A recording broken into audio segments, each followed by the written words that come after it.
भारत के इन आश्रमों में ठहरने का नहीं लगता एक भी पैसा, खाना पीना भी बिल्कुल फ्री। यहाँ खूबसूरती भी है और सुकून भी। सुविधाएं ऐसी जैसे मनो किसी बद्दे होटल में हो, जानकर नहीं कर पाओगे यकीन।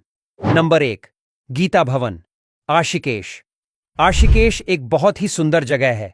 यहाँ कई आश्रम हैं। नदी के किनारे स्थित गीता भवन में लोगों के ठहरने की अच्छी व्यवस्था है। इस आश्रम में 1000 से ज्यादा कमरे हैं और यहाँ रुकने के लिए आपको कोई भी पैसा नहीं देना।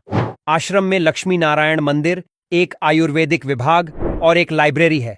यहाँ आने वाले मेहमान शुद्ध शाकाहारी भोजन का आनंद ले सकते हैं। नंबर 2, आनंदाश्रम, केरल। आनंदाश्रम केरल की हरी भरी हरियाली के बीच एक बहुत ही सुंदर आश्रम है। यहाँ आकर आप वास्तव में एक अलग ही शांति का अनुभव करेंगे। यहाँ आप पक्षियों की चहचहाहट सुन सकते हैं। सबसे अच्छी बात है कि यहाँ आपको एकदम घर जैसा कम मसाले वाला भोजन खाने को मिलेगा, वो भी बिना कोई कीमत चुकाए। यह आश्रम पूरी तरह से देहाती शैली में बना हुआ है। चारों तरफ प्रकृति से घिरा होने के कारण पर्यटक यहाँ आकर सुकून पाते हैं। Number 3, Bharat heritage services, Ashikesh. Ashikesh में बसे इस आश्रम की अपनी अलग कहानी है। यह आश्रम और संस्थान स्वस्थ जीवन शैली के लिए, शरीर और मन के उपचार के लिए कोर्स उपलब्ध कराता है। स्वयंसेवी कार्यक्रमों में हिस्सा लेकर कोई भी यहां मुफ्त में ठहरने की सुविधा का लाभ ले सकता है। यहां आपको विदेश से आए लोगों के बीच रहने और उनसे बातचीत करने का मौका भी मिलेगा।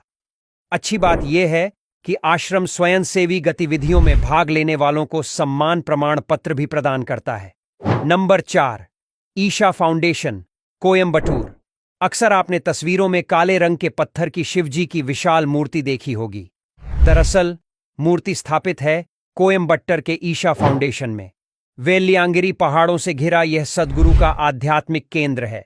इसके बैकग्राउंड को कभी आप ध्यान से देखें तो आपको प्राचीन पहाड़ों के साथ औद्योगिक शिव की विशाल मूर्ति देखने को मिलेगी। आश्रम के डॉर्मेट्री में स्वयंसेवी कार्यक्रमों में भाग लेने वालों के लिए फ्री में रहने की सुविधा है। नंबर 5, श्री रामनाश्रामम, तमिलनाडु। तिरुवन्नामलाई की पहाड़ियों में स्थित इस आश्रम में श्री भगवान का विशाल मंदिर है। आश्रम में एक बहुत बड़ा बगीचा और एक लाइब्रेरी है। श्री भगवान के भक्तों को यहाँ ठहरने के लिए कोई किराया नहीं देना पड़ता। फायदे की बात यह है कि यहाँ आप शुद्ध शाकाहारी भोजन का आनंद ले सकते हैं। उन्हें अपनी यात्रा से कम 6 सप्ताह पहले यहाँ ठहरने के लिए बुकिंग करानी होती है। यात्रा का मतलब हम सबके लिए लग्जरी होटलों में रहना, खाना और सुंदर जगहों पर घूमना होता है। लेकिन कुछ यात्री ऐसे होते हैं जो यात्रा के दौरान सादगी, आध्यात्मिकता और उदारता पर ध्यान देते हैं।